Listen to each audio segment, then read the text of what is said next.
here's your exclusive news. As announced on the return edition of Attitude, Connor Green will be making his debut on the upcoming 27th edition. It is now confirmed that his opponent will be none other than the self-proclaimed CAW All-Star, Sean Walsh. After failing to claim the Heritage Championship from Kenshin Takayashi and subsequently failing to assist his cohort AJ Young to victory in the last edition's main event, it is safe to say Walsh is in a foul mood and will be looking to take his frustrations out on the newcomer. The King, Bobby Mitchell, not only fresh off of a CAW All-Star 12 victory against Fisk, but also now a fresh face on the DZW roster. Mitchell recently signed a non-exclusive contract which allows him to continue his endeavors in El Dorado Championship Wrestling, the American Wrestling Federation, and other promotions. Mitchell has been heavily praised as a name to pay close attention to over the next few years. And finally, Drew Cutler will open Attitude to discuss his jump to the heavyweight division and his attack on its world champion Travis Killings. Cutler, of course, was the first ever No Limits champion in Danger Zone Wrestling history and earned as many enemies as he did victories. What will Cutler say to the DZW faithful, and how will Killings respond to his attack at the hands of Drew Cutler?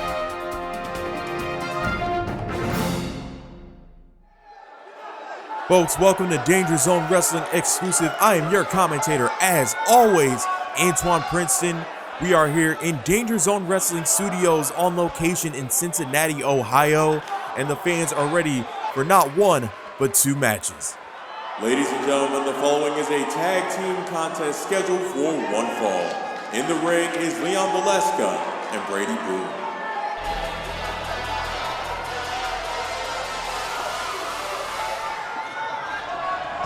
And their opponents, Liam North, Brad Carisco, the Fight Hard Syndicate. The last time we saw the Fight Hard Syndicate, they put forth a valiant effort against AJ Young and Jay Crack at DZW Breakdown, but it was indeed a losing effort for this very talented duo. Liam North, Brad Carisco ready to get back on track tonight, and they have the chance to do so on the return edition of Exclusive.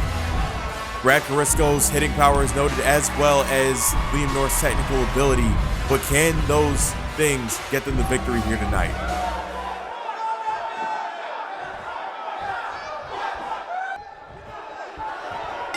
Referee rings the bell and we are underway. Leon Valeska and Liam North to start this contest. Start off a little stare down. Leon Valeska with the headlock to Liam North. Now Valeska, oh wait. Bringing Liam North down with the guillotine choke. The referee checking if Liam North wants to submit. Leon Valeska wanting to get this finished early. Valeska and Boone may be unknowns right now, but they're trying to prove that they are not scrubs. But Liam North mustering the strength to get out of that choke. Now Liam North getting his senses about him. There's a forearm strike.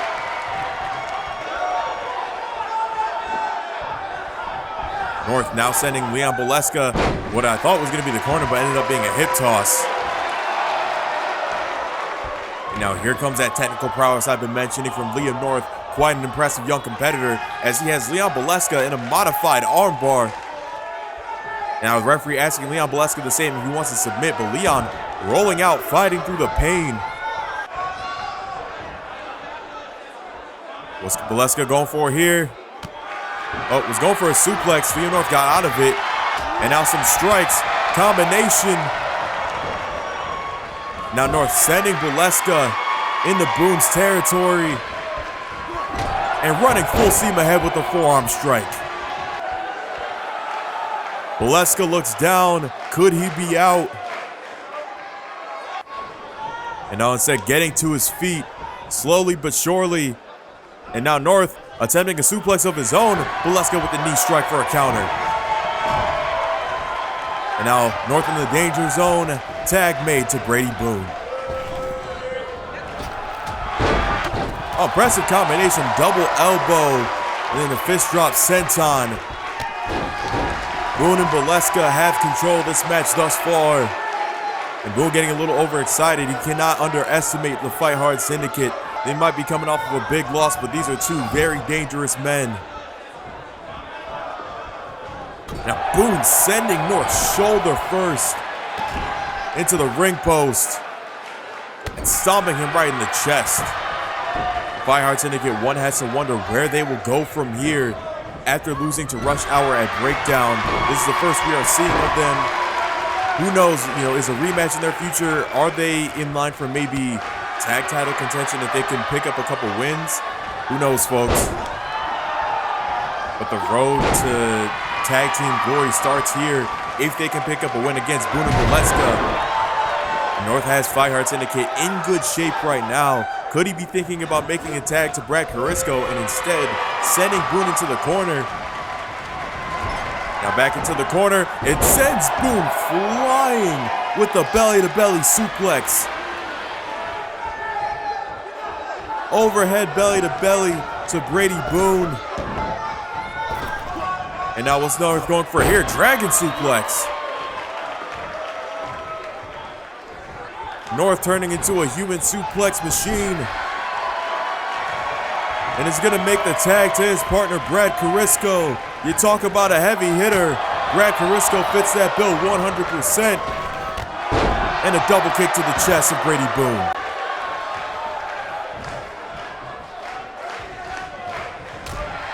And now here we go. Brad Carisco punches and bunches. It's fight night whenever this man is around. And a kick right to the face of Boone.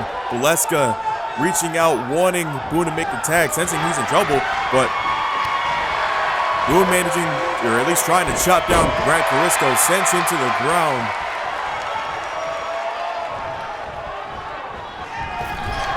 Now Brad Carisco in the corner, tag made to Boleska. And the Italian with the boot right to the face of Brad Carisco. Brad Carisco with the back body drop to Boleska. Now punch right to the face. And a Saito suplex. Carisco now sizing Boleska up and a drop kick.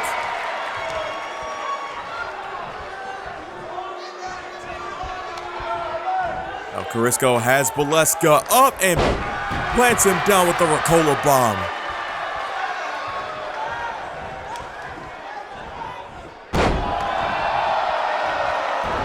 Oh, Carisco showing off his athleticism. A front flip, firing himself up. And Brad Carisco is sizing Boleska up once again. Carisco stiff strike to the back and a Uranagi. Uranagi to Boleska.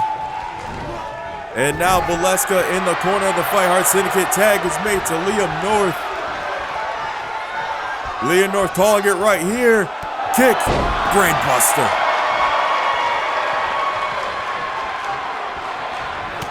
North with the shot to Brady Boone. And can the Fight Hard Syndicate pick up the victory? They do.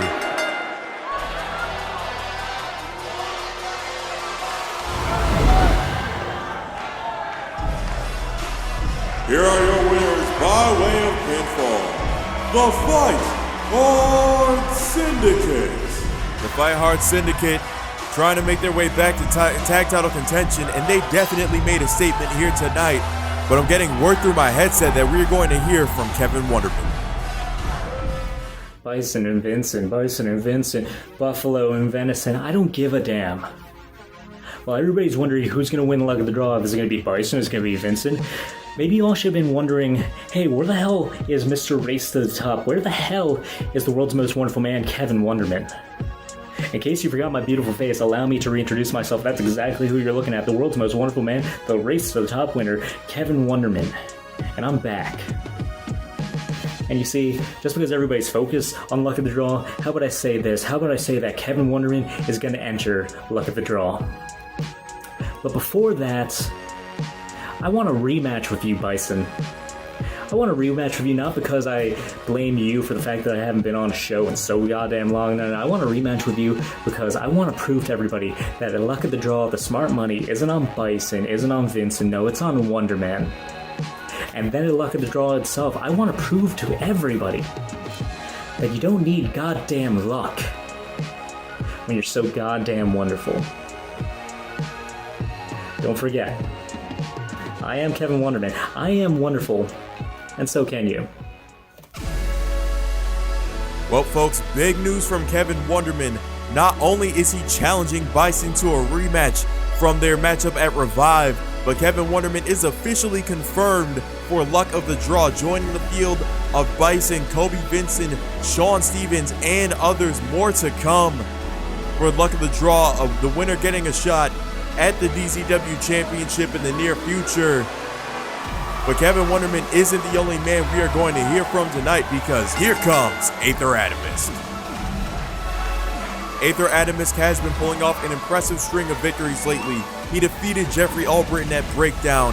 He defeated Alex O'Ryan on the following edition of Attitude, and put forth quite the showing in the six-man tag preview at Checkpoint. Please welcome Aether Atomsk. And of course, who could forget the show Aether and Hypnosis put on at Call All Stars 12, and it was Aether that walked out the victor. Things have been going very well for Aether Atomsk lately. What is he going to say to the DZW audience? I have a confession to make. Well, let me preface this by saying, sticks and stones may break your bones, but words will never hurt you. And I find that to be true. I find that to be something that you should always live by. Words shouldn't be able to hurt you. They do in some cases to some people, and that's their prerogative, that's fine. Me, I hate to say it's cliched, but I silence out those voices. I walk to the ring and I can ignore all the yelling and the screaming and the booing and the commentary downplaying me and every single comment that I've seen under my videos, or every single one of those comments on Facebook or Reddit, but as soon as that bell rings, as soon as the echoing and the reverberation from that bell comes to a screeching silence, all I can hear are those things. All I can hear are people saying that I can't make it, that I won't be big, that I'm just a flash in the pan, that I'm just a little fizzle in the universe. That's what's powering me. That's what's creating the big star that I am. That's what's fueling me. I become something different in the ring. I become possessed. I become hungry. I become needy. And the only way I can meet that need is to continue winning, is to continue getting in front of different people, is to continue getting everybody's eyes on me to see that I am not those things, that I am greater. Even if it's good things they're saying, I am even greater than that. I have high standards. I'm the one who sets them, and I'm the only one that's going to make them.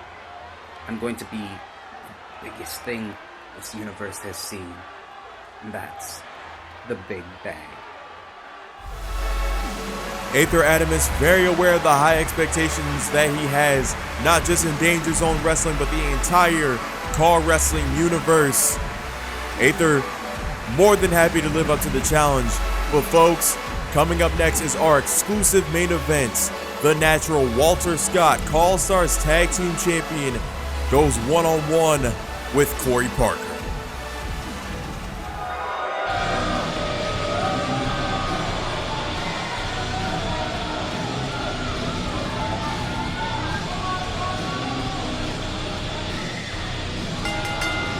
The following is your exclusive main event. Introducing first, accompanied by Brian Payne. He hails from the Rocky Mountains of Colorado, representing the Skull Crushers, Cory Parker.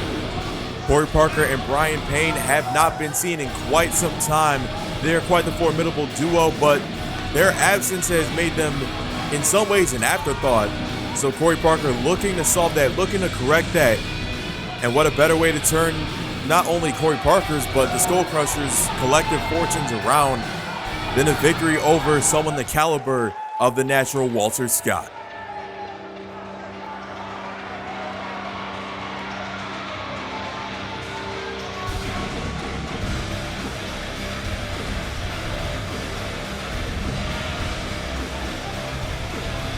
And And his opponent, hailing from Boston, Massachusetts, he is one half of the current CaW All-Stars Tag Team Champions, possessing the most durable hands in the game in more ways than one, the natural Walter Scott. Earlier I talked about the good fortunes of Aether Atomsk, but another man who has had, the tide on his side lately is Walter Scott. Of course, that big victory over the Misfits and Future Foundation at CaW All-Stars 12 for him and his partner Jamal Bedlam to become CaW All-Stars Tag Team Champions. Walter Scott looking to keep the momentum rolling with the win over Cory Parker here on Exclusive. We talk about Walter Scott having the most vicious hands in the game. I'll let everybody's imagination make of that what it will.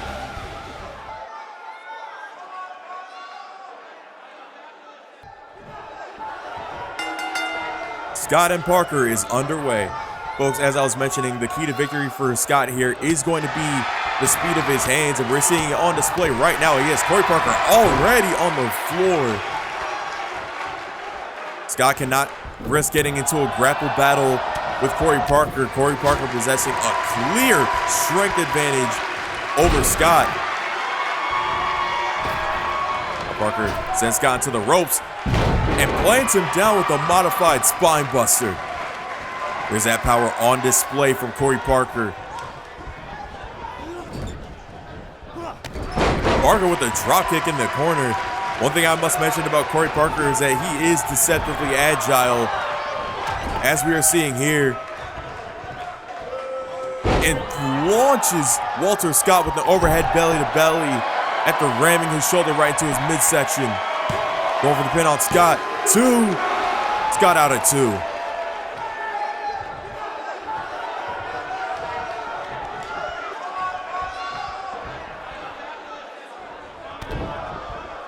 Cory Parker, the Grizzly Grappler, was going for, looks like an underhook suplex. Walter Scott had other plans. Scott with an uppercut. Cory Parker again reeling. Scott launches himself over Parker not once but twice. And there's a spinning back elbow.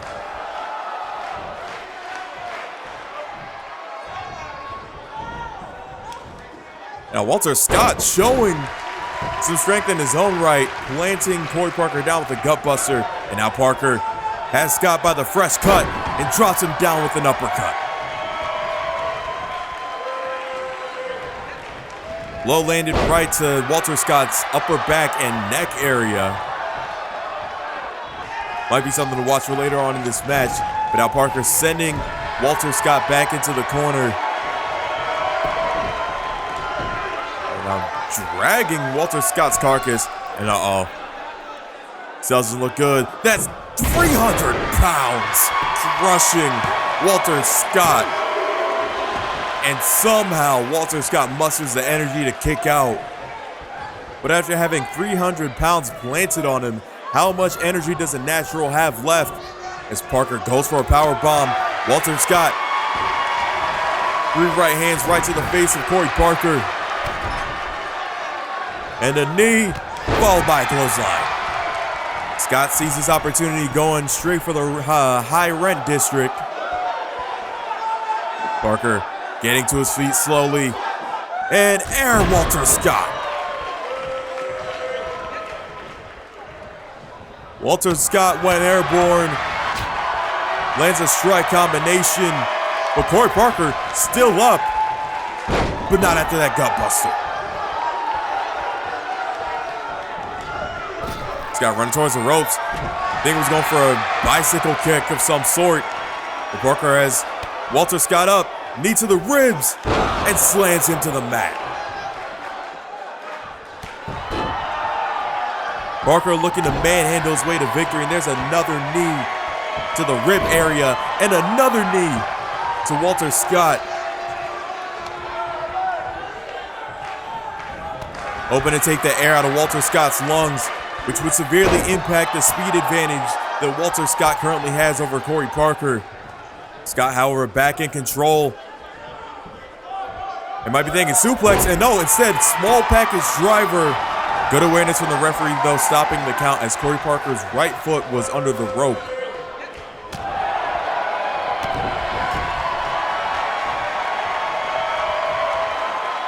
Scott now putting Parker on the top rope. Looking for something high impact, and I'm not talking about Tyler and Zach. What are we going to see here? Walter Scott with the Spanish fly. Spanish fly to the 300-pound Cory Parker. And Cory Parker somehow kicks out. Walter Scott is in Spanish, but I will call it the, let's call it the Foxborough fly. I like that. So Walter Scott after the Foxborough fly, sending Cory Parker. Might be thinking about it again. Cory Parker says no. And Scott with the bicycle knee. Bicycle knee could be lights out for Cory Parker, and instead Brian Payne getting on the ring apron, distracting Walter Scott, and the distraction pays off. Walter Scott might have been thinking great Scott elbow, but now he's thinking, how the hell am I going to manage this 300-pounder with Brian Payne out here as well? Parker went for the powerbomb. Walter Scott luckily near the ropes. That could have been it otherwise. But Walter trying to chop down the 300-pounder. Now is Walter Scott going for a neck breaker? And no, it's instead a shot to the back of the head of Cory Parker. And are we going to see GSC? Yes, we are. Great Scott's elbow. And now going for the pin, but Brian Payne distracting the referee. And it looks like Walter Scott has had enough. Double axe handle to Brian Payne. Scott attempting to neutralize the distraction, setting his sights back on Cory Parker. GSE. Great Scott elbow for the 1, for the 2, and for the 3.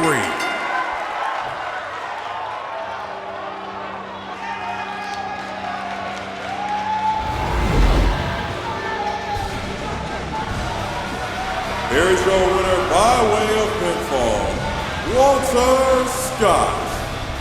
Brian Payne tried to distract Walter Scott on numerous occasions, stopping multiple attempts from Walter Scott earlier to win this match. But the power of 1, let alone 2 great Scott elbows will put someone out for the count no matter what help you have. And Cory Parker looks like he's on a different planet. Wait a minute! Brian Payne going after Walter Scott.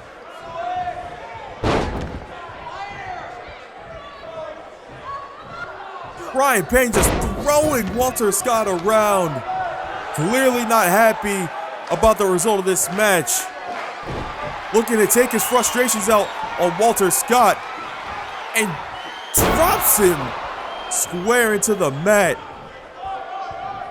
Obviously not the results that the Skull Crushers wanted. But if they're not going to get the results starting the match, they're definitely going to get it after. Spiral Bomb. And now Parker still recovering from those 2 great Scott elbows as Brian Payne doing further damage. Oh, this doesn't look good. Cory Parker now joining in on the beatdown as they drop Walter Scott. Walter Scott may have won this match, but he definitely does not feel like a winner right now. Exclusive events with the Skull Crushers standing tall. What will happen from here? What is the status of Walter Scott? And is this the brutality that we can expect going forward from the Skull Crushers? Folks, thank you for joining for the return edition of Exclusive. I am Antoine Princeton, and I am signing out.